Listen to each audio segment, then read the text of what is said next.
Here I am in my favourite little spot in the world between the kids. Noah and Evie cried. Well, Noah cried himself to sleep tonight, and Evie didn't. He wanted to go on a dinner date with his mum and have a lemonade and watch the sunset. He did that with his mum in Bali. I'll try and find a photo of him on that day. He was so excited to have an exclusive date with his mum that night. He got upset tonight that Mummy had only worn one of the Christmas sweaters that he bought him.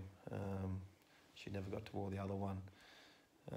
He does want to know if she's coming back home with us, and if he can leave, and said, is she going in the fire or the ground? I can only assume that he learned about that at school. He was really upset before he passed out. Evie didn't cry too much tonight, but she wanted to kiss and cuddle her mama. She said that.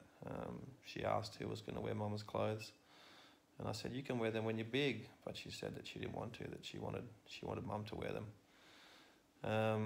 I've just packed up tonight to head out to the airport tomorrow for an early afternoon flight.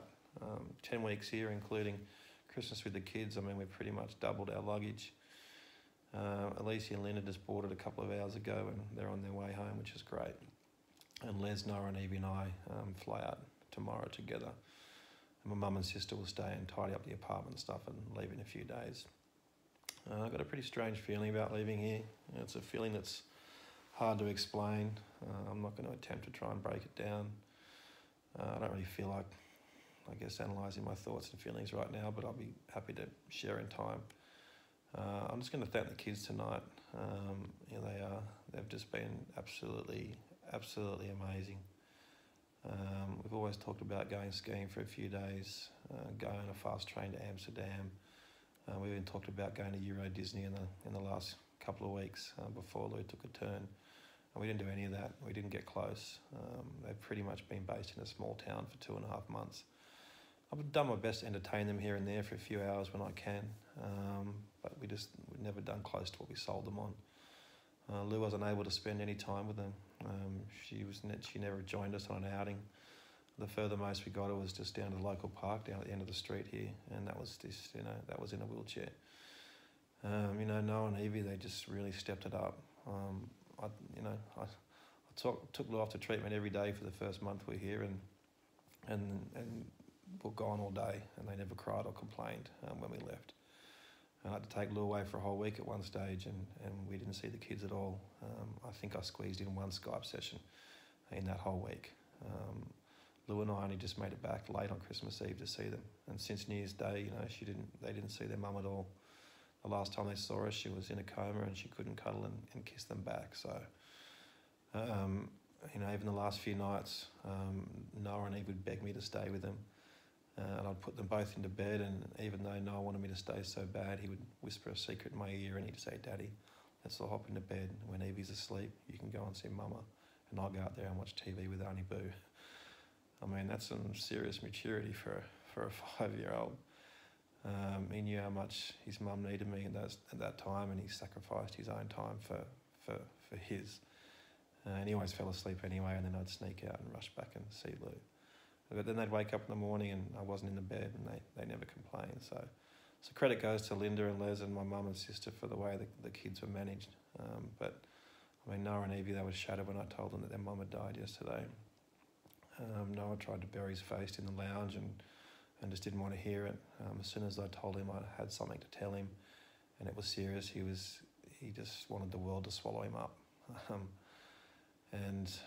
Knowing that he likely knew what was coming, it's just heartbreaking. Evie understood far better than I expected, and she just cried and yelled, I want my mummy, and she would have said that hundreds of times. And we all cuddled for an hour, and we cried together for that whole hour. And they had a sleepover plan yesterday with their friends, Dylan and Chloe, some American friends, and this is the day I told them their mum was gone, but they were both determined to keep their date. And I took them and I stayed there for an hour or so, and I said, call me if you need to be picked up. I'll be there in 15 minutes no matter what time. And Noel called me at about 9:30 p.m. and he said, hi, Dada. I said, hi, beautiful, what are you up to? And he just told me he'd been playing Nintendo Switch and what he'd been doing and the dinner that he ate and stuff. And then he said, when are you coming to pick me up, Dada? And I said, mate, I can be there whenever you need. Now, in the middle of the night, in the morning before breakfast, you let me know and I'll be there in 15 minutes flat. And then he just said, "Good night, Dada." And then they stayed there all night until this afternoon. And I know they probably just wanted to be absorbed in the kids' world, to dull the pain, but I was just amazed. They haven't had a sleepover at anyone's house besides their cousins, and their cousins live across the street. So, you know, Noah goes to sleep with his mum and his dad every night. I'm talking every night without fail. And Lou and I always joke about Noah being a big teenager and cuddle up to his mum in bed. But the whole trip, these kids are just rolled with the punches. They've done everything asked of them and more. And I'm just so proud of them. I've been looking at them today with a damaged heart and knowing that their hearts are damaged too. I'm looking forward to getting home and just getting them back into their lives, the lives that a 4 and a 6-year-old should be living as kids. So, but also knowing that it's just the 3 of us now, not 4, is tough. The reality will keep hitting home for these guys in the coming days. It did tonight for Noah. Their own home without their mum is just going to hurt, and mum's bed without mum. And I know I'm going to be surprised at just how well they do, because they just continue to amaze me. But I just have so much empathy for these little kids that it hurts. I keep telling them how amazing they've been, and I'll just keep telling them, and I think everybody will tell those stories. But this is a public thanks for my own kids, just for the record, I guess. You know, what parent doesn't like bragging about their kids? But they've been a dream. I'm so lucky to have Noah and Evie. I thank their mum for these gifts. She gave them to me. So long, Germany. You've been a great host. I wish I made this trip, or we made this trip a lot earlier than we did. I'll let everyone know as soon as we've got a funeral date. J-Boy's trying to help me out with all that. But I look forward to seeing you all soon to celebrate the life of someone really special. So ciao for now. Ciao from my beautiful babies. Night from these guys too. Peace, guys. Talk to you soon.